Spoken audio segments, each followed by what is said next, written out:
নমস্কার আমার প্রিয় শ্রোতা বন্ধুরা, আমি বৈশাখী। শিল্প সাহিত্য বাই বৈশাখী চ্যানেলে সকল শ্রোতা বন্ধুদের স্বাগত জানাই।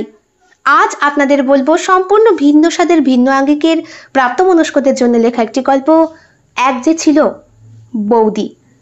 গল্প পাঠ এবং লেখায় আমি বৈশাখী বিশ্বাস দেবনাথ। গল্পটি প্রাপ্তমনস্ক শ্রোতা বন্ধুদের জন্য। প্রথম থেকে শেষ পর্যন্ত শুনবেন। ভালো লাগলে অবশ্যই লাইক করবেন, কমেন্ট করবেন, শেয়ার করবেন এবং আপনাদের প্রিয় চ্যানেল শিল্প সাহিত্য বাই বৈশাখী সাবস্ক্রাইব করে বেল বাটন প্রেস করে পাশে থাকতে একদম ভুলবেন না বন্ধুরা। শিল্প সাহিত্য বাই বৈশাখী এখন চলে এসেছে ইউটিউব মিউজিক পডকাস্টে। ইচ্ছে করলে আপনারা সেখান থেকেও গল্প শুনতে পারেন এবং আপনাদের ব্যক্তিগত মতামত আমার সঙ্গে শেয়ার করতে পারেন। আজ আপনাদের বলবো সম্পূর্ণ ভিন্ন স্বাদের ভিন্ন আঙ্গিকের প্রাপ্তমনস্কদের জন্য লেখা একটি গল্প, এক যে ছিল বৌদি। গল্প পাঠ এবং লেখায় আমি বৈশাখী বিশ্বাস দেবনাথ। যাদের ভালো লাগবে না তারা দয়া করে এড়িয়ে যাবেন। এই গল্পটি সম্পূর্ণরূপে কল্পনা প্রসূত, যদিও কিছু ক্ষেত্রে বাস্তব ঘটনার ছোঁয়া থাকতে পারে। এটি লেখকের কল্পনার সাথে মিশ্রিত একটি সৃষ্টিশীল উপস্থাপন। গল্পটি কোনো ব্যক্তি, ঘটনা বা প্রতিষ্ঠানের সাথে মিলে গেলে তা নিতান্তই কাকতালীয়। এই গল্প শুধুমাত্র বিনোদনের উদ্দেশ্যে তৈরি করা হয়েছে। একটা শান্ত প্রত্যন্ত গ্রাম, করিমপুর। সময়টা বর্ষাকাল। অনেকদিন পর আজ বাড়ির ছেলেটা বাড়িতে ফিরে আসছে। উঠোনে সন্ধেবেলা নেমে এসেছে।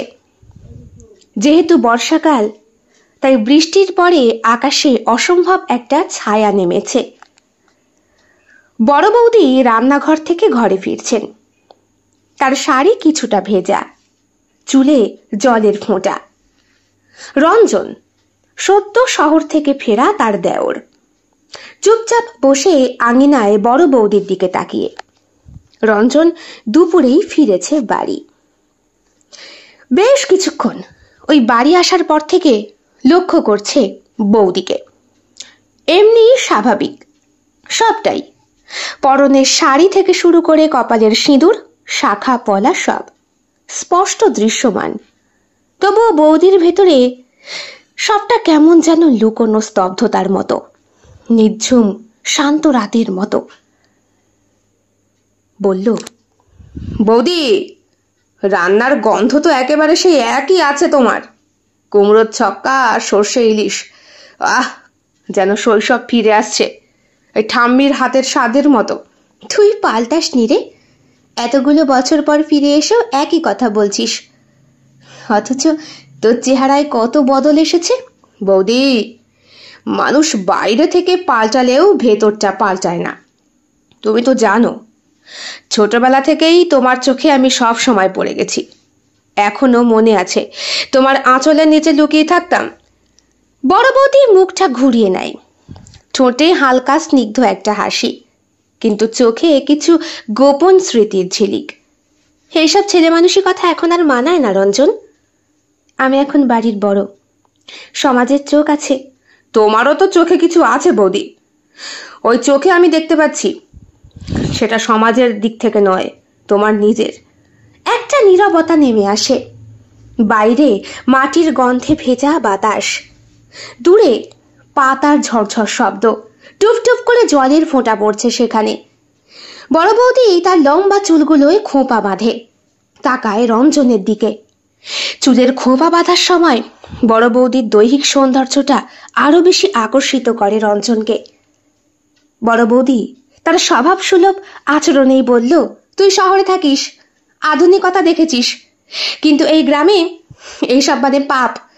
শোন, আমার নিঃশ্বাসে অন্যের ঘৃণা আছে।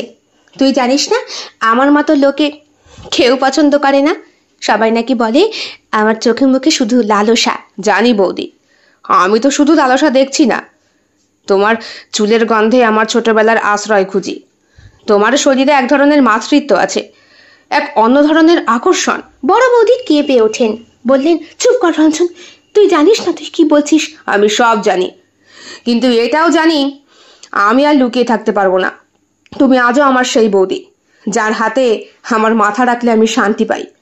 আর আজ তোমার চোখে সেই ভাষা দেখছি, তুমি চাপা দিচ্ছ কেন? হঠাৎ বিদ্যুৎ চমকে ওঠে, দুইজনেই চমকায়। বড় বৌদি দৃষ্টি নামিয়ে নেয়, বলে তোর ভেতরে এখনো ছোট রঞ্জনটা আছে, কিন্তু আমি সেই প্রায়শ্চিত্তের পথ ছেড়ে অনেক দূর চলে এসেছি রে। তাহলে ফিরে এসো বৌদি, আমি তোমায় ফেরাতে চাই, শুধু রান্নাঘর আর উঠোন নয়। দেখো, তুমি সম্পূর্ণ একটা মানুষ, তবে সধবা না বিধবা এই জাতাকলে তুমি ফেসে গেছো।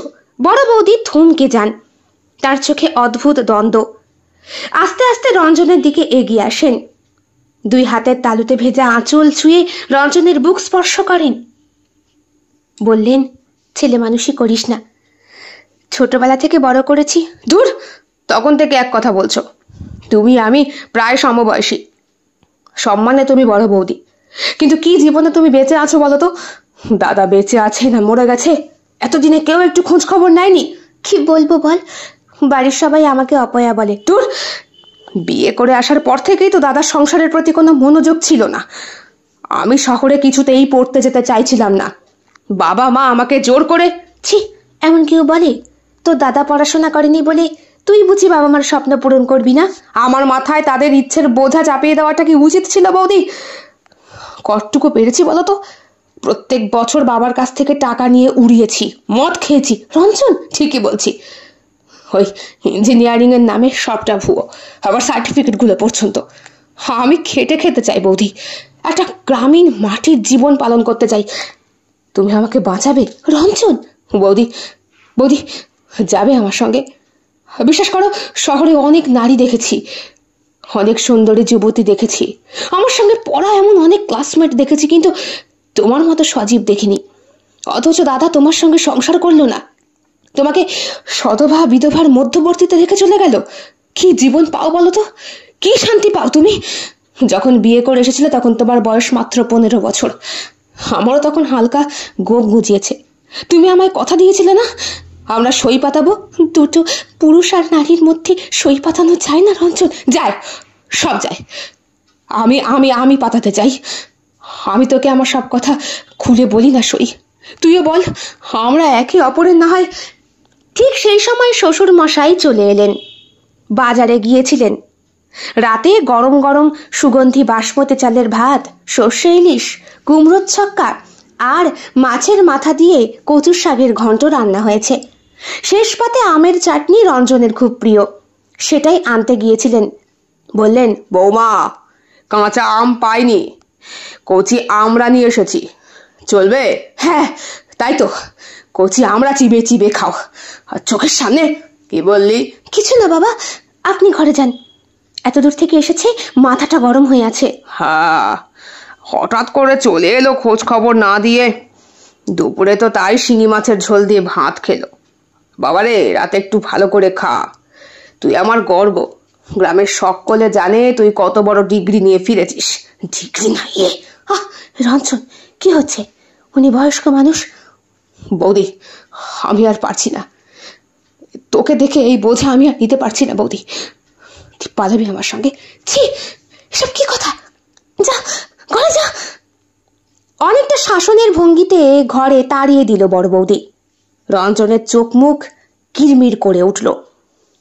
বৌদির বিয়ে হয়ে যখন আসে তখন সত্যিই বয়সটা 15। ওরা সম্পর্কে জ্যাঠতো খুঁড়তো, পরিবারটা এক কোনো দিনই ছিল না। কিন্তু বড় বৌদি বাড়ির আসার পর এই ভাঙা পরিবার জোড়া লাগে। রান্না বান্না করে খাওয়ানো সবটা নিজ দায়িত্বে করে সে। তাই তো নিজের শ্বশুর মশাই মরে যাবার পর এই খুঁড়তুতো শ্বশুর মশাইকে বাবার মতো আপন করে নিয়েছে বড় বৌদি, অর্থাৎ অপর্ণা। কে বলবে ও যে তার নিজের শ্বশুর নয়? তারপরে ভিটে বাড়ি সবটা বেচে বসতে যখন অপর্ণার স্বামী চলে গেল দূরদেশে, সব টাকা তখন নিয়েছিল এই যে রঞ্জনের বাবা। আর বিনিময়ে অপর্ণাকে বলেছিল, মেয়ে মানুষ তুমি আর সম্পত্তি কি দেখাশোনা করবে, এই টাকার অঙ্ক সব তোমার নামেই থাকলো, তুমি আমার কাছেই থেকো। তাছাড়া ওই বাড়িতে গেলে তোমার ওপরে কূট নজর পড়তে পারে। আমি কিভাবে? আমাকে বাবার সম্মান যখন দিচ্ছ তখন আমার কাছে থাকতে অসুবিধে কোথায়? এরপরে অপর্ণা আর পিছপা হয়নি। শ্বশুর মারা যাবার পরে শাশুড়ি মাকে নিয়ে এ তল্লাটি এসে ওঠে। ওর বাড়ি ছিল মাছ দিয়া, সেইখান থেকে করিমপুর অনেকটা। সম্পত্তি দেখাশোনা করতে না পারার জন্য নিলামে বিক্রি হয়ে যায়। সেই টাকা নিয়েই অপর্ণার স্বামী পালিয়ে যায় দূরদেশে। সেই যে যাওয়া ওই পর্যন্তই। পরবর্তীকালে অপর্ণা জানতে পেরেছিল রঞ্জনের পড়াশোনা করার খরচটা নাকি ওর সম্পত্তির টাকাতেই হয়েছে। তবে চিৎকার চেঁচামেচি কিছুই করেনি। শাশুড়ি মায়ের অবস্থা তখন বেশ শোচনীয়। কোথায় যাবে অপর্ণা? মাছদিয়ায় একা একা থাকতে পারবে না। বিবাহিত হোক বা অবিবাহিত, কলঙ্ক সব জায়গাতেই থাকে। শেষ পর্যন্ত বুঝিয়ে সুঝিয়ে রঞ্জনকে ঘরে পাঠায় অপর্ণা। ভাত বেড়েছে। প্রাণী বলতে মাত্র কয়েকজন, রঞ্জন, তার বাবা মা আর অপর্ণা। অপর্ণা আজও বিশ্বাস করে জয়ন্ত ফিরে আসবে আর অপর্ণাকে সসম্মানে আবার মাছদিয়ায় নিয়ে যাবে। ভিটে বাড়ি জমানো সমস্ত টাকা পরিশোধ করে দেবে। কিন্তু ভাবতে ভাবতেই মাঝখানে কেটে গেছে 10টা বছর, আজও ফিরে আসেনি। উঠতি যৌবনা অপর্ণাকে দেখে অনেকেই কুদৃষ্টি দেয়। রঞ্জন আজ হঠাৎ করেই বাড়ি আসে সকালবেলা। পাড়ার মোড়ের মাথায় যখন বাসটা থামে তখন উঠতি বয়সের রঞ্জনকে দেখে অনেক যুবতী মেয়ের বুকেই একটা কামনার ঝড় উঠেছিল। 10 বছর পর ওই শহর থেকে গ্রামে এসে সবটা কেমন অচেনা অজানা লাগছিল রঞ্জনের। ভাগ্যিস মোড়ের মাথায় যে বাজারটা বসে সেখানেই দেখা হয়ে গিয়েছিল বড় বৌদির সাথে। বৌদি একটা শিঙি মাছ কিনে ফিরছে। বৌদিকে চিনতে ভুল হয়নি রঞ্জনের। সেই শরীর, সেই কাঠামো, বয়সের অনুপাতে আরো বাড়বাড়ন্ত হয়েছে। মাংসল আরো বেশি বৃদ্ধি পেয়েছে। খোলা বাজারেই বৌদির পিঠে হাত রেখে রঞ্জন বলেছিল, বড় বৌদি কে? অনেক চাই। কেমন যেন একটা অন্য পুরুষের স্পর্শে কেঁপে ওঠা নারীর মতোই চিৎকার করতে চেয়েছিল অপর্ণা। কিন্তু রঞ্জনকে চিনতে পারবে না তা তো হয় না। বৌভাতের দিন রঞ্জন লুকিয়ে লুকিয়ে অপর্ণাকে ফুচকা খাইয়েছিল। তারপরে একটা বিড়ির টানও দিয়েছিল। বলেছিল, একবার টেনে দেখবি নাকি? এই সারাদিন তোকে সাজিয়ে গুজিয়ে রেখেছে, কিচ্ছু খেতে দিচ্ছে না। তো খিদে পাচ্ছে না? পাচ্ছে তো, কি খাই বলতো? তখন ওকে জানতো সম্পর্কটা যে এত গভীর হবে। রঞ্জন, তুমি হঠাৎ? হ্যাঁ, আর ভাল লাগছে না শহরে। খুব দেখতে ইচ্ছে করছিল বাবা মাকে, তাই। ভালো হয়েছে, শিগগিরই বাড়ি চলো। বাড়ি এসে গরম ভাত আর শিঙি মাছের ঝোল পড়েছিল পেটে। ওই শিঙি মাছটা রঞ্জনের একদম প্রিয় নয়। যেহেতু এই বাড়িতে ওই শ্বশুর মশাই আর শাশুড়ি মা বেশ অসুস্থ, ওনারা জ্যান্ত মাছের ঝোল ছাড়া খান না। কিন্তু খেতে বসে রঞ্জন বলেছে, কি সব মাছ রান্না করো, কোথায় একটু ইলিশ টিলিশ আনবে? খা খা, রাতে আনবো খনি। বৌমা, হ্যাঁ হ্যাঁ, আপনি নিয়ে আসবেন, আমি রান্না করে দেব। রাত হয়েছে, অঝরে বৃষ্টি পড়ছে। ঘরের মধ্যে কুয়োর জলে গরম ভাপ ছড়িয়ে পড়ছে। কেরোসিনের আলোয় ঘর হালকা সোনালি। বড় বৌদি পাড় তুলে বসে আছেন। ঝিঝি পোকার ডাক। রঞ্জন বারান্দার দিকে দাঁড়িয়ে জানলার দিকে তাকায়। তার চোখ ঘোরে না। ঘর জোড়া নিঃশ্বাসে যেন বৌদির অস্তিত্বের গন্ধ। তুই এখনো ঘুমোসনি? ঘুমোতে তুই পারছিস বৌদি? আমি ঘুমোতে শিখে গেছি একা একা রে। একা ঘুমোতে, একা জাগতে 10টা বছর হয়ে গেল। কিন্তু আমি আর চাই না তুই একা ঘুমা। এই ঘরটা, এই বাতাসটা, আমি চাই ওখানে আমার নিঃশ্বাসটা থাকুক। বড় বৌদি দৃষ্টি নামিয়ে নেয়। বলে, তা হয় না রঞ্জন। আজ 10 বছর আমায় কেউ খবর দেয়নি কেন? দাদা যে ফিরে আসবে না সেটা আমায় কেউ জানায়নি কেন?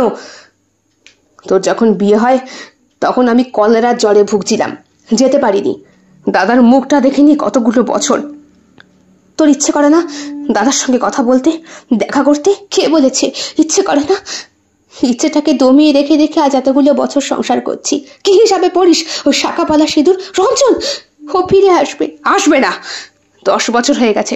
জানিস, 12 বছর পরেও যদি কেউ ফিরে না আসে ওই 12 বছরের মধ্যে, তাহলে সেই ব্যক্তিকে মৃত ধরে তার শ্রাদ্ধ শান্তি পর্যন্ত। বৌদি দুকান চেপে বসে থাকে। বলে, চুপ কর, চুপ কর, আমি আর পারছি না। রঞ্জনের হাত বৌদির হাতে এসে পড়ে। বড় বৌদি কেঁপে ওঠে, কিন্তু হাতটা সরায় না। বলে, এই হাত ধরা পাপ, সমাজ মানবে না। সমাজ তো তোকে বিধবা না সধবা নাকি অধবা করেও থামেনি। তোর কামনা, তোর তৃষ্ণা সব চেপে রেখেছিস। আমি জানি তোর শরীর কথা বলে। চুপ করে থাকিস কি করে? বড় বৌদি রঞ্জনের দিকে তাকায়, চোখে জল। তুই কি আমাকে শুধু একটা শরীর ভাবিস? তোর শরীর আমার আশ্রয়, তোর বুক আমার মাটি। আমি তোকে চাই, মন দিয়ে, শরীর দিয়ে, জীবনের প্রতি শ্বাস দিয়ে। আমি 10 বছরে বুঝতে পেরেছি তোর মতো শান্ত স্নিগ্ধ আর কেউ নেই। ওই জন্যই তো এই শান্ত স্নিগ্ধ নদীটাকে ফেলে রেখে মোহনায় মিশতে না দিয়েই সাগর আলাদা হয়ে গেছে। না, আলাদা হয়নি, কিছুতেই হয়নি। বড় বৌদি উঠে দাঁড়ায়, শাড়ির আঁচল খসে পড়ে বুকের ওপরে পাতলা কাপড়টা। রঞ্জন চুপ।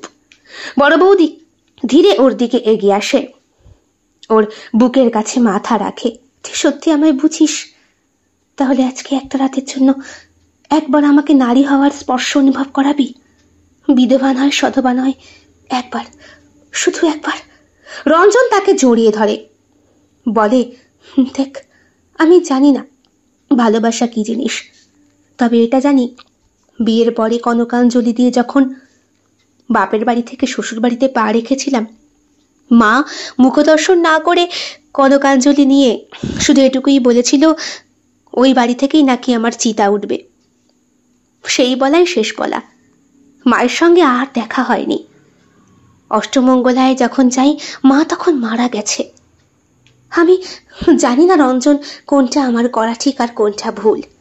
তবে তুই যেভাবে আমাকে দেখে রেগে যাচ্ছিস, তাতে মনে হচ্ছে এই গ্রামের, এই বাড়ির কেউ আমার ভালো চায় না। তুই শুধু, সবাই তোর সম্পত্তি চায়, তুই বুঝিস না? তোকে চাকরের মতো খাটায়, অথচ তুই, আমি কিছু বলতে পারবো না। আমার যে আর আশ্রয় নেই, আমি কোথায় যাব বলতো? ভেজা শরীরে কাপা নিঃশ্বাস, মিলেমিশে একাকার। সংলাপের প্রয়োজন নেই, ভাষার বাইরে চলে যাওয়া এক মুহূর্ত। কাপড়ের খসখস, কাঁপা ঠোঁটের গরম ছোঁয়া, আরতির মতো পিঠে আঙুলের আঁচড়, সব মিলিয়ে এক নিঃশব্দ ভোরের প্রতীক্ষা। ভোর রাতে বড় বৌদি ঘুম ভাঙলে তার শরীর জুড়ে এক রাশ শান্তি আর উষ্ণতা। রঞ্জন তখনও বুকের পাশে মুখ গুঁজে ঘুমোচ্ছে। আলতো করে হাত বুলিয়ে দেয় অপর্ণা, বলে, সত্যি আমি হলাম। ভোর হয়েছে, জানলা খুলে রোদের হালকা আলো এসে পড়েছে। পাখির ডাকে ঘুম ভেঙে যায় অপর্ণার। বিছানা ছেড়ে ওঠে, পাশের জায়গাটা খালি। রঞ্জনের গায়ের চাদরটা এখনো যেন গন্ধে ভরা। এটা কি ভুল ছিল নাকি আমি? দরজার বাইরে পায়ের শব্দ। শ্বশুর মশাই চলে এসেছে। এইবার কি হবে? পড়ে কি মরি তাড়াতাড়ি উঠে পড়ে অপর্ণা। ঠিক সেই সময় রঞ্জনের ঘুমটা ভাঙে। একে তাকিয়ে দেখে পাশে কেউ নেই। বড় বৌদি বাইরে বেরিয়ে গেছে। একটা হাসি দিয়ে উঠে পড়ে রঞ্জন। আজ মনে হচ্ছে একটা মৃত মানুষকে যেন বাঁচিয়েছে সে। কুয়োতলায় স্নান করতে গিয়েছে অপর্ণা। চোখে চোখ পড়তেই রঞ্জনের অপর্ণার চোখে মুখে একটা অসম্ভব রকমের লজ্জা দেখতে পায়। সে আস্তে আস্তে বলে, কি ভাবছিস? যা হলো তাকে শুধু দেহের খিদে ছিল, নাকি সারা জীবনের অভিমান ওখানে মিশে থাকা? আমি জানি না। আমি জানি। এমন সময় পাড়ার কাকিমারা এলেন, বললেন, বাবা, রঞ্জন এসেছে, আর একটু খোঁজ পেলাম না। এ কি অপর্ণা, সাত সকালে স্নান করছো? হুমা, গলার কাছে আবার কিসের দাগ? কোন পোকায় কামড়ালো? হ্যাঁ, বলে হাসতে থাকলেন ওরা। রঞ্জন ভাগ্যিস ঘরে চলে গিয়েছিল, না হলে কুয়োতলায় বৌদির স্নান করা দেখলে আরো কত কি কুটকচালি করতো তার নেই ঠিক। শ্বশুর মশাই বললেন, হে কি রমা, তুমি এত সকাল সকাল? চলে এলাম মেশো মশাই, শুনলাম রঞ্জন এসেছে।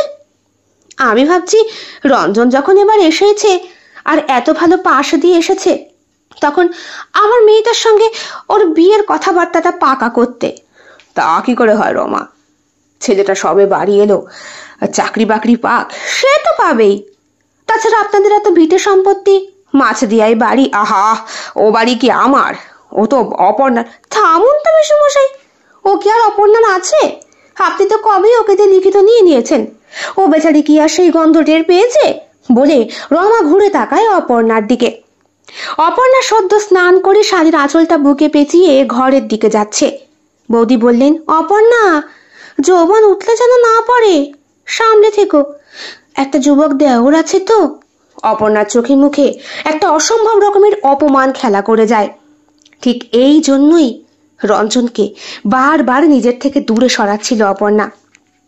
অপর্ণার শ্বশুর বললেন, মানে খুড়তুতো শ্বশুর, রমা, এইসব কথা তো আর এই সাত সকালে করা যায় না। তা ঠিক, তবে এই যে পুকুর থেকে একটা বড় কাতলা নিয়ে এসেছি। রঞ্জন বাবা জীবন তো খুব ভালো খায়। অপর্ণা, একটু রান্না করে দিও, ভালো করে দিও। ছোটবেলায় রঞ্জনকে কত খাইয়ে দিয়েছি। রঞ্জন আমার ঝাল খেতে পারে না কিন্তু। রমার সঙ্গে রমার 18 বছর বয়সী মেয়েটাও এসেছে। কিছুদিন হলো উচ্চ মাধ্যমিক পাশ করেছে, আর পড়াশোনা করার ইচ্ছে নেই।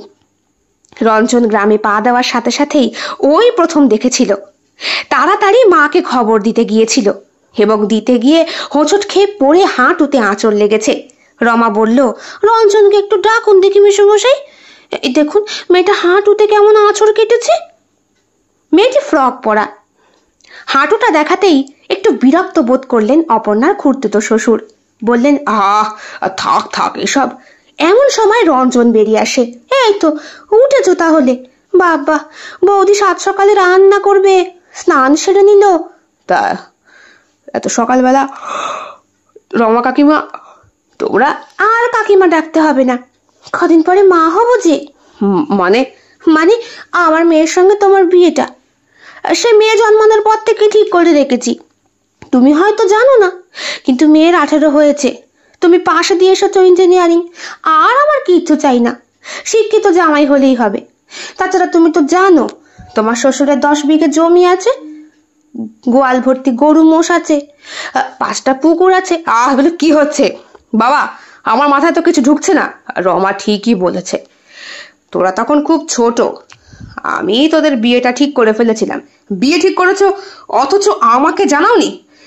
আমি কি? চট করে অপর্ণা বেরিয়ে আসে। বাইরে বেরিয়ে এসে তার শান্ত স্নিগ্ধ কোমল মুখটা দিয়ে সর্বপ্রথম একবার রঞ্জনের দিকে তাকায়। স্নান করে আসার পরে অপর্ণার সৌন্দর্য আরো বেশি ছড়িয়ে পড়েছে। মাথায় ভেজা গামছাটা শক্ত করে বাঁধা, পরনে 8 পৌড়ে করে শাড়ি পরা। পাশেই দাঁড়িয়েছিল রমার মেয়েটা। ওর মাথার চুলে হাত বুলিয়ে অপর্ণা বলল, বাহ, দারুণ মানাবে কিন্তু। বৌদি, এগুলো তুমি কি বলছো? রঞ্জন ঠিকই তো বলেছে রমা কাকিমা, বিয়েটা কিন্তু ভালোই হবে। আপনি বেশি দেরি করবেন না কিন্তু। কথাটা নিজের শ্বশুরের দিকে তাকিয়ে বলল। খুড়তুতো শ্বশুর বলল, হ্যাঁ, কিন্তু ছেলেটা তো সবে পাশ দিয়ে ফিরলো। আমি এখনই কি করে বিয়ের বন্দোবস্তটা করি? সে না হয় আমরা বন্দোবস্ত করব। আর কিছু না হোক, গুচ্ছের গয়না আমার কাছে আছে, সম্পত্তি ভিটে বাড়ি সব তো আপনাকেই লিখে দিয়েছি। এই বলে আরো একবার তাকালো খুড়তুতো শ্বশুরের কাছে। উনি বললেন, সে তুমি যদি হিসাব চাও আমি দিতে পারি। না না, হিসাব কেন চাইব? এত বছর আপনার বাড়ির নুন খাচ্ছি, আমার ভাত কাপড় সবটা আপনি দেখে শুনে রাখেন। অত বড় বেইমানি আমি করতে পারবো না। আর এই বাড়ির ছেলের কোনো অকল্যাণও আমি চাইব না। খুব ভালো করে বুঝতে পারে অপর্ণা, রঞ্জন রীতিমতো দাঁত কিরমির করছে। বারবার শুধু তাকিয়ে দেখার চেষ্টা করছে কেন সে এরকম করছে, কেন। রমা আবার বলল, ও কি অপর্ণা, গলার কাছে দাগ? হুমাই কি? রমার পেটের কাছেও একটা দাগ হয়েছিল। শাড়ির আঁচল দিয়ে ঢাকার চেষ্টা করলো, কিন্তু ঢাকতে পারল না। রঞ্জন রাগ করে ঘর থেকে বেরিয়ে গেল। অপর্ণা বলল, ও কি, কোথায় চললে? যার নামে। আহা, কোথায় যাচ্ছিস বাবা? থাক না, ওকে যেতে দিন। রাগ যখন কমবে তখন আবার ঠিক ফিরে আসবে, কিচ্ছু হবে না। সন্ধে পেরিয়ে গেছে, তখনও পর্যন্ত বাড়ি ফিরে আসেনি রঞ্জন। হ্যারিকেন নিয়ে খুঁজতে বেরিয়েছে অপর্ণা। গ্রামের অনেকেই। সর্বপ্রথম এসে খোঁজ নিয়ে গেছে রমা। এ কি, ছেলেটা এখনো বাড়ি আসেনি অপর্ণা? অত বড় কাতলা মাছটা দিয়ে গেলাম। আমি তো ভাবলাম বোধহয় গ্রামে বন্ধুদের সঙ্গে দেখা করতে বেরিয়েছে। সন্ধে হয়ে গেল, আমি খোঁজ করতে পাঠিয়েছি। তা কি করে হবে? তুমি নিজে একবার যাও ওই হ্যারিকেনটা নিয়ে। শেষ পর্যন্ত রঞ্জনকে খুঁজতে বেরিয়ে যায় অপর্ণা। খুঁজতে খুঁজতে পায় বাঁশ বাগানের ধারে। এ কি, সারা গ্রাম তোমায় খুঁজছে, আর তুমি এখানে লুকিয়ে লুকিয়ে। রঞ্জনের চোখে মুখে একটা লাল দীপ্তি, রাগে শরীরটা জ্বলে যাচ্ছে তার। বলল, বিয়ে করবে আমায়? কি? হ্যাঁ, তোমায় বিয়ে করতে চাই। এক মুহূর্ত নিস্তব্ধ, বাতাস থমকে গেছে। অপর্ণার চোখ থেকে জল গড়িয়ে পড়ে, গলায় আবেগ। আমাকে বিয়ে করে কি পাবে তুমি? আমাকে সমাজের লোকে জঘন্য চোখে দেখে। দেখো, স্বামী মৃত না জীবিত সেও জানি না। আমার বুকে সমাজের রটনায় সবকিছুতে শেষ। আমি চাই, আমি তোমায় চাই। দেখো, অপর্ণা বলে, দেখো, আমি তোমার বৌদি, বউ হিসাবে কেউ মানবে না। সমাজ কি মানবে না মানবে তাদের ব্যাপার। আমি এই বুকে তোমার নামটাই লিখেছি, ওটা আমি মুছে ফেলতে পারবো না। তুমি জানো তুমি কি বলছো? তোমার মা মানবে না। আর তাছাড়া আমরা যদি বিয়ে করি এই বাড়িতে আমাদের ঠাঁই হবে না।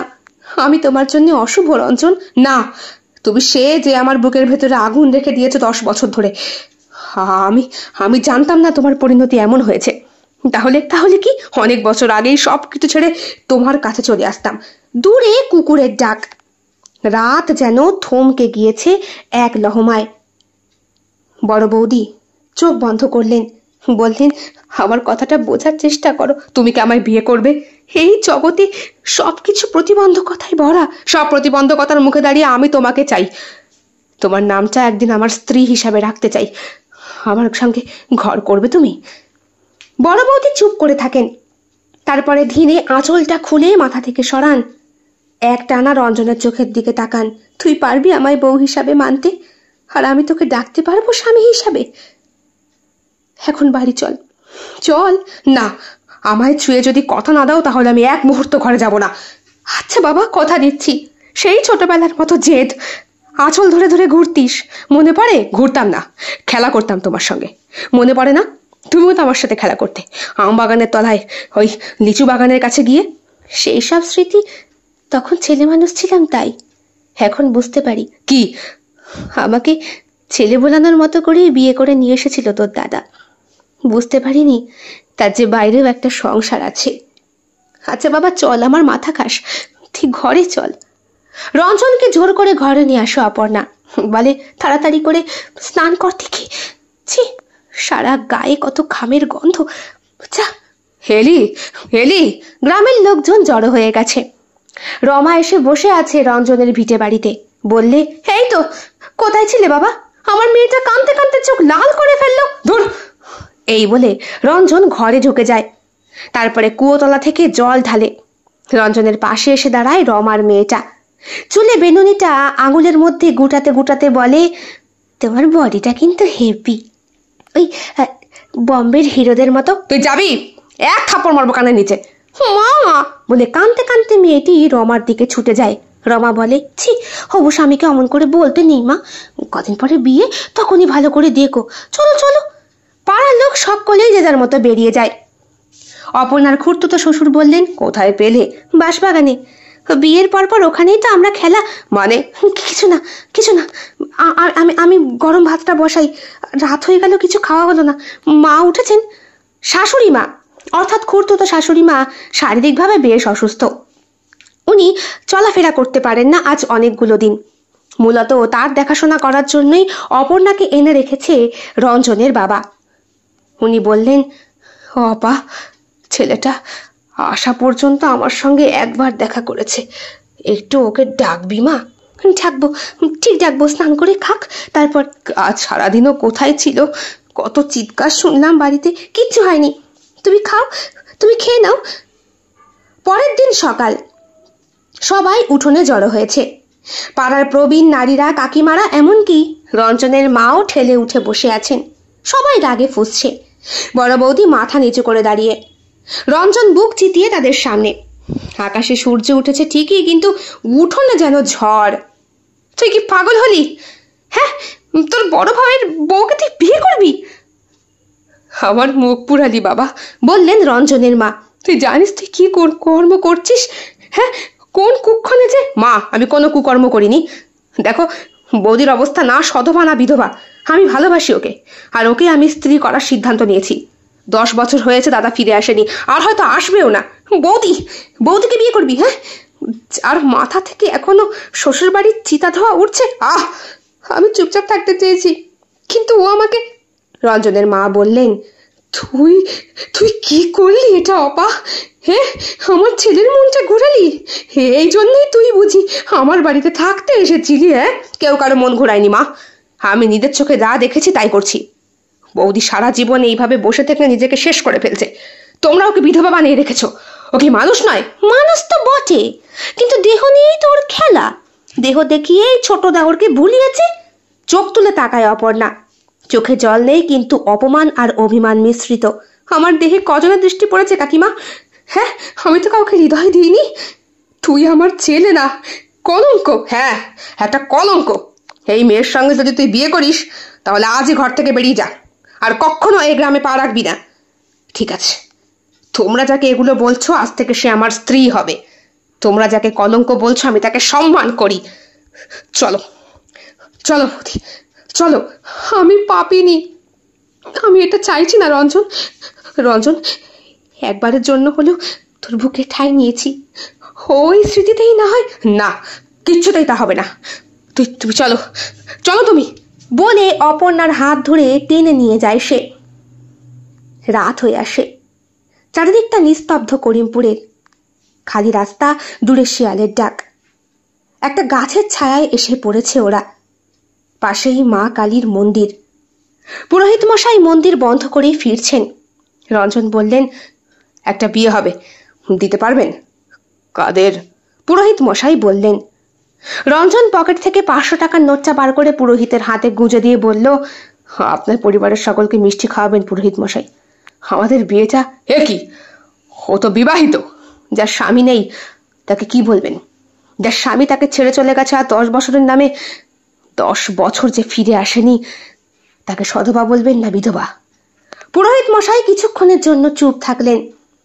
তারপর মা কালীকে সাক্ষী রেখে মা কালীর পায়ে নিবেদন করা সিঁদুর হাতে দিয়ে বললেন, পরিয়ে দাও, তোমরা ভালো থাকো। রাতে কোথায় যাব? কোথায় যাব? রঞ্জন বলে, আমি সব ব্যবস্থা করে ফেলেছি। চুপচাপ এখন আমরা সাগর পাড়ি দেব। মানে? মানে গঙ্গাসাগর। কি, অত দূর? হ্যাঁ, রাতের ট্রেন ধরে চুপচাপ, কেউ কিচ্ছু জানতে পারবে না। আমি ওখানেই আমার কাজকর্মের সবকিছু ঠিক করে রেখেছি। এত বছর কি আমি শুধু পড়াশোনা করেই কাটিয়েছি বলে তোমার মনে হয়? আমার কেমন একটা অনুভূতি হচ্ছে। কি? এখন তোমাকে তুমি বলতে আর অসুবিধে হচ্ছে না তোমার? অপর্ণার চোখে মুখে কোথা থেকে যেন একরাশ লজ্জা এসে ধাক্কা মারল। বলল, আমার কাছে এখনো সবটা স্বপ্ন। একটা মফস্বল শহর, নাম গঙ্গাসাগর পাড়া। ছোট্ট একটা ভাড়া বাড়ি, টিনের ছাউনি দেওয়া, 1 কামরার ঘর, উঠোনে তুলসী গাছ। সকালে আলোক রেখা এসে পড়েছে বিছানায়। রান্নাঘরে অপর্ণা কাজ করছে। আলোটা চোখে লাগতেই সে বলল, হয়তো সকাল সকাল উঠেছো কেন? উঠতে হবে না, নতুন সংসার, বিছানায় আমার স্বামী। স্বামী শব্দটা শুনতেই রঞ্জন তাড়াতাড়ি উঠে জড়িয়ে ধরে তাকে। তার ঠোঁট রাখে উষ্ণ পিঠে অপর্ণার। বলে, ভাত গরম করছি তো, সরো। অসুবিধা হয়নি তো? না, ভাগ্যিস তোমার বন্ধু ছিল। তবে হ্যাঁ, মা বাবা নেই তো, তাই কেমন যেন লাগছে। কিচ্ছু হবে না। অপর্ণার শাড়ির আঁচলটা নিজের মাথায় ঢেকে বলল, এইটাই আমার সব থেকে বড় আশ্রয়। খুব পাগল না? আগে যদি জানতাম। কি? আগে জানলে কবে তোমার সঙ্গে পালিয়ে আসতাম। 10 বছর কি অপেক্ষা করতাম নাকি? তাই? সত্যি? দেখো, এখন কিন্তু দুষ্টুমি করো না, সরো। ধাক্কা দিয়ে সরিয়ে দিতে চায় রঞ্জনকে, কিন্তু পারে না। রঞ্জন অপর্ণার লজ্জা দেখতে চায়, ঠোঁটেই লুকোনো হাসি। এমন সময় ভাড়া বাড়ির পাশে দাঁড়িয়ে রঞ্জনের বন্ধু বিদ্যুৎ বলল, এই কি খবর? সরো। সরিয়ে দেয় ওকে। বিদ্যুৎকে রঞ্জন জানায়নি অপর্ণা যে ওর বৌদি হয়। বৌদি, সব ঠিক আছে তো? হ্যাঁ বিদ্যুৎদা, আপনি বসুন, চা করে দিচ্ছি। আমাকে আগে থেকে বলবি তো, তাহলে আরো বেশি করে চাল ডালের বন্দোবস্ত করে রাখতে পারতাম। রঞ্জন পকেট থেকে 2 500 টাকার নোট হাতে গুজে দিয়ে বলল, মিষ্টি খাস? ক্লাবের সকলকে খাওয়াস? হ্যাঁ খাওয়াবো, থ্যাঙ্কস। অসুবিধা হচ্ছে না তো?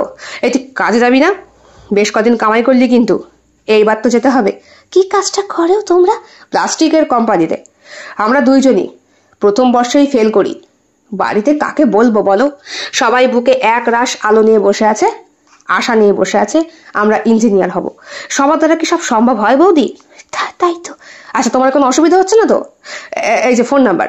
একটা ফোন নাম্বার দিয়ে যায় বিদ্যুৎ অপর্ণার কাছে। অপর্ণা সেইটা নিয়ে বিছানার তলায় লুকিয়ে রাখে, বলে, এক রাতের মধ্যে এত বন্দোবস্ত করলে কি করে? এক রাত কোথায়, এই বাড়িতে তো ভাড়া আমরা দুই বন্ধু থাকতাম। আমায় কালকে রাতেই মালটা ফোন করে বললো ঘর আমার ছাড়তে হবে। আমি চলে গেলাম আরেক বন্ধুর কাছে, ওই যে দূরে। বলে বেশ দূরে একটা দ্বিতল বাড়িকে দেখালো সে। বললো ওইখানে আমি আর মদনা থাকছি। মদনা? মদন মদন মদন অধিকারী, আরেক বন্ধু। মাতাল মাতাল, তাই ওকে এই বাড়িতে নিয়ে আসবো না। বলা যায় না, যখন তখন ঢুকে পড়তে পারে। তাছাড়া ঠাকুরের ইচ্ছে আমাদের রঞ্জনের বউ তো আর কম সুন্দরী নয়। সুন্দরী কথাটা শুনে বুকের ভেতরটা থরথর করে কেঁপে ওঠে অপর্ণার, যেন মনে হচ্ছে দেওয়ালে পিঠ থেকে যাচ্ছে। বলে, চা হয়ে গেছে, এই নাও। ভালোই চলছে ওদের সুখের সংসার। রঞ্জন সকালে বেরিয়ে যায়, ফেরে ঠিক 7টার মধ্যে। তারপরে দুজনে মিলে কখনো ফুচকা খেতে বেরোয়, কখনো আলুর চপ। একটা সাইকেল জুটিয়ে দিয়েছে বিদ্যুৎ, মাত্র 2000 টাকায়। যে কোম্পানিতে চাকরি করে সেখানে মাস মাইনে প্রায় 15,000 টাকা।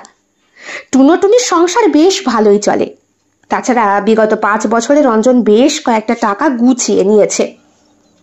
বিপত্তিটা হলেও সেই দিন কালবৈশাখীর ঝড়ের পর হঠাৎ করে উত্তর পশ্চিমে মেঘ করে এতটাই বৃষ্টি এলো যে রঞ্জনের বাড়ি ফিরতে বেশ খানিকটা দেরি হলো। রাত 9:30 বাজে। এক কামরার ঘরে একা একা লোডশেডিং এ শুয়ে রয়েছে অপর্ণা। বারবার দরজার দিকে তাকাচ্ছে রঞ্জন এলো কিনা। একটা ছোট্ট ফোন কিনে দিয়েছে রঞ্জন। আজ 6 মাস হলো সুখের মুখ দেখেছে অপর্ণা। এতদিন যেই বাড়িতে থাকতো সেই বাড়িতে ভিখারিনীর মতো থাকতো সে। দুবেলা দুমুঠো খাওয়া পাওয়ার সাথে সাথে সারাদিন প্রচন্ড পরিশ্রম করতো অপর্ণা। কিন্তু এখানে এসে শুধু সুখ আর সুখ। দুটো মানুষে জমানো গোছানো বেশ কয়েকটা টাকা পয়সা। ইচ্ছে আছে আগামী মাসের মধ্যে শহরে, অর্থাৎ রঞ্জনের কলকারখানার কাছাকাছি একটা বাড়িতে ভাড়া ওঠার। আর এইভাবে জমাতে পারলে খুব শিগগিরই হয়তো এই মফস্বল শহরে ছোট্ট একটা এক কামরার বাড়িও হয়ে যাবে। দরজার টুকটুক শব্দে মুখে এক রাশ হাসি ফুটিয়ে অপর্ণা দরজা খুলে বলল, এত দেরি হলো, বৃষ্টিতে ভিজে যাওনি তো? বিদ্যুতের একটা বিরাট ঝলকানি। এক কামরার বাড়ির সামনেটা টিনের ছাউনি দিয়ে ছোট্ট একটা বারান্দা মতো, ঘেরা বারান্দা। সেখানেই উনুনে রান্না করে অপর্ণা। রাত্রে সিদ্ধ ভাত হয়ে গেছে। আজ সারাদিন বাজারে যেতে পারেনি বৃষ্টির জন্য। বিদ্যুতের ঝলকানিতে যেই ব্যক্তির মুখ সামনে এলো তাকে দেখে চোখ দুটো ঝলসে উঠল অপর্ণার। তুমি তুমি লোকটি ধাক্কা দিয়ে দরজা বন্ধ করে ভেতরে ঢুকে গেল অপর্ণার কাছে। বলল, আমাকে তুমি কি করে ত্যাগ করতে পারলে অপা? তোমার বিশ্বাস ছিল না আমি যে ফিরে আসবো? জয়ন্ত, এত বছর পর।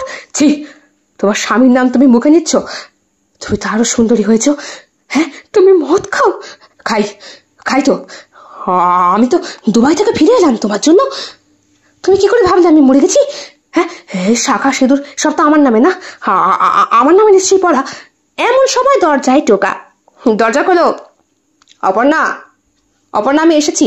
দরজাটা কিছুতেই জয়ন্ত খুলতে দেয় না।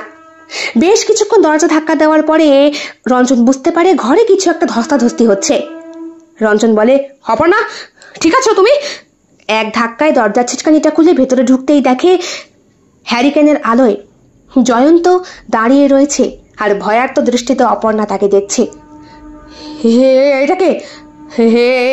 এটা কে? রঞ্জন, রঞ্জন, আমাকে চিনতে পারছিস না? জয়ন্তদা, এই তো চিনতে পেরেছিস। থ্যাংক ইউ ভাই, তুই আমার বউটাকে সযত্নে রেখেছিস। এই তুই কিছু কিছু করিসনি তো? দেখ দেখ, আমার বউ এখনো সতীলক্ষ্মী। দেখ দেখ দেখ, শাকাশ পলা সিঁদুর। দাদা, তুই বলে কি বলছিস? ও এখন আমার স্ত্রী? মানে ওকে বিধবা ছিল নাকি? তুই একে বিয়ে করলি কি করে? এই যে সিঁদুর পরা, তার উপরে তুই নিশ্চয়ই সিঁদুর পরিয়েছিস। বিয়ে আমি মানি না, কিছুতেই মানি না। অপর্ণা কান্না করছে। রঞ্জন বলে, তুই বেঁচে আছিস দেখে খুব ভালো লাগতো দাদা। তুই ফিরে যা। ফিরে যাবো মানে? ফিরে তো গিয়েছিলাম, সেখানে যাওয়ার পর জানতে পারলাম আমার মাছ দেওয়া জমি সম্পত্তি সব বিক্রি করে দিয়েছে এই ডাইনি। আমি কিছু বিক্রি করিনি, ওরাই। দাদা তুই শান্ত হয়ে বস, দেখ শান্ত হয়ে বসবো মানে? আমার বাপের বাড়ি, আমার ভিটে মাটির টাকা বিক্রি করে শহরে পড়াশোনা মারিয়েছিস তুই, হ্যাঁ? আর বিনিময়ে এখন এই মরা নিকে নিতে সংসার করতে এসেছিস? এই বলে অপর্ণাকে একটা চড় মারতে যায় জয়ন্ত। ঠিক তখনই রঞ্জনের হাত ধরে বলে, খবরদার, ও আমার স্ত্রী, ওকে আমি মন্দিরে আমি ওকে অগ্নি সাক্ষী করে 7 জন্মের জন্য বিয়ে করেছি, ওকে আমি ছাড়বো না। হাত ধরে দরজা খুলে বাইরে বেরোতে চায় জয়ন্ত। রঞ্জন পিছন থেকে তাকে বাধা দেওয়ার চেষ্টা করে। প্রচন্ড পরিমাণে ধস্তাধস্তি শুরু হয়। এলাকার সকলে এগিয়ে আসে। কিচ্ছু করার উপায় থাকে না অপর্ণার। একটা সময় মারপিট লাঠি নিয়ে পর্যন্ত শুরু হয়। জয়ন্তর এক ধাক্কায় রাস্তার কোনায় গিয়ে পড়ে রঞ্জন। আর ঠিক তখনই একটা ফুল পাঞ্জাব লরি এসে এক জোরে ধাক্কা মারে রঞ্জনকে। রঞ্জন! আপনি ওর কে হন? আমি ওর কে হই বলুন তো? কি বলবো মানে? রঞ্জনের অ্যাক্সিডেন্ট হয়েছে, বিদ্যুৎ এসেছে, তার সঙ্গে মদনও। পাড়ার এলাকার সকলে মিলে ধরাধরি করে হাসপাতালে ভর্তি করেছে রঞ্জনকে। ডাক্তার দেখেই বললেন, অবস্থা খুব ক্রিটিক্যাল, বাঁচবে না মরবে বোঝা মুশকিল। আমি বলেছিলাম আমি অপয়া, আমি বলেছিলাম। কান্না করতে থাকে অপর্ণা। এলাকার লোকজন সকলেই জানে অপর্ণাকে সদ্য বিয়ে করেছে রঞ্জন, ওরা নতুন। কিন্তু জয়ন্ত রঞ্জনকে ধাক্কা মেরে যেভাবে চিৎকার করতে করতে অপর্ণাকে অপমান করে গেছে, তাতে অপর্ণার আর নিজের ক্যারেক্টার সার্টিফিকেট সম্পর্কে কাউকে কিচ্ছু বলার নেই। বিদ্যুৎ বলল, তুমি ওর বৌদি ছিলে? লজ্জায় মাথা নিচু করে দাঁড়িয়ে থাকে অপর্ণা। সব দোষ যেন ওর ঘাড়ে। পুলিশ বললেন, বলুন, লিখতে হবে, তাছাড়া ডাক্তার এসে দাঁড়িয়ে আছে, অপারেশন করতে হবে, বন্ডে সই করতে হবে। অপর্ণা লিখে দিল রিলেটিভ। লিখতে পারলো না সে যে স্ত্রী, নাকি প্রেমিকা, নাকি শুধুই অপর্ণা, নাকি অন্য কিছু। বিদ্যুৎ বলল, সব বন্দোবস্ত হয়ে গেছে, তুমি চিন্তা করো না, তুমি বরং এখন বাড়ি ফিরে যাও। বাড়ি? আবার বাড়ি কোনটা বলতে পারো? আমি তো সব ছিঁড়ে ছুড়ে এসেছিলাম বিদ্যুৎ, এখন আমি কি পরিচয় বাঁচবো বলো তো?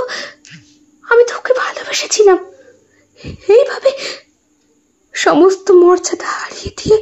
আচ্ছা, যে ধাক্কা মেরেছে তাকে আপনি চেনেন?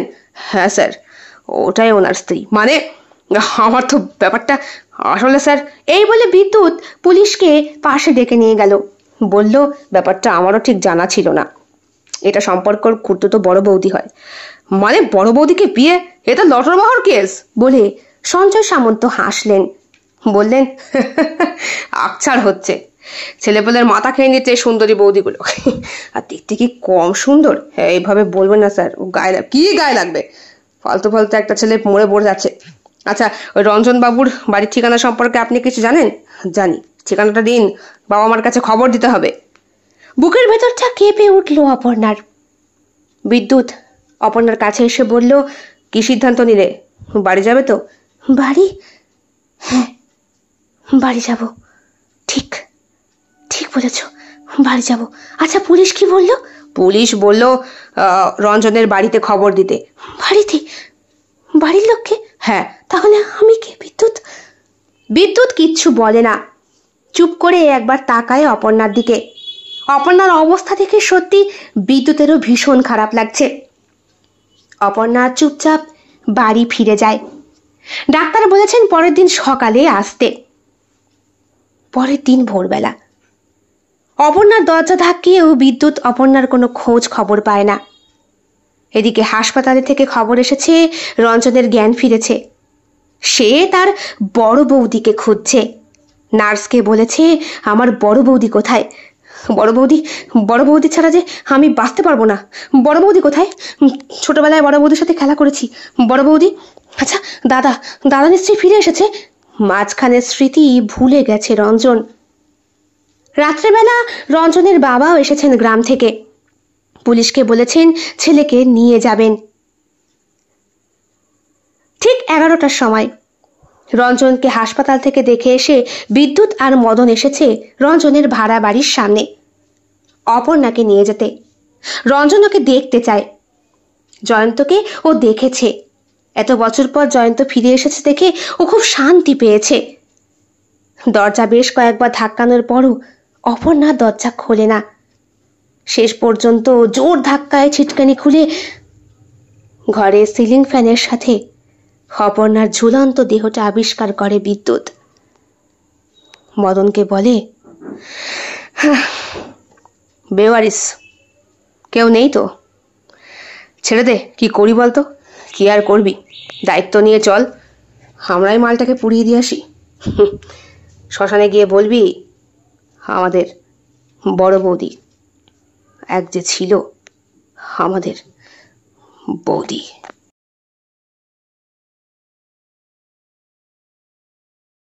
কেমন লেগেছে আজকের গল্প কমেন্ট বক্সে কমেন্ট করতে একদম ভুলবেন না। ভালো লেগে থাকলে অবশ্যই লাইক করবেন, কমেন্ট করবেন, শেয়ার করবেন এবং আপনাদের প্রিয় চ্যানেল শিল্প সাহিত্য বাই বৈশাখী সাবস্ক্রাইব করে বেল বাটন প্রেস করে পাশে থাকতে একদম ভুলবেন না বন্ধুরা। দেখা হবে খুব শিগগিরই আগামীকাল সম্পূর্ণ নতুন একটি ভিন্ন স্বাদের গল্পের সঙ্গে। আপনাদের সকলের উপস্থিতি একান্তভাবে কামনা করি। সকলে খুব ভালো থাকবেন, সুস্থ থাকবেন এবং একইভাবে সাহায্য এবং সহযোগিতার হাত বাড়িয়ে দেবেন। সবাই ভালো থাকবেন। শুভরাত্রি।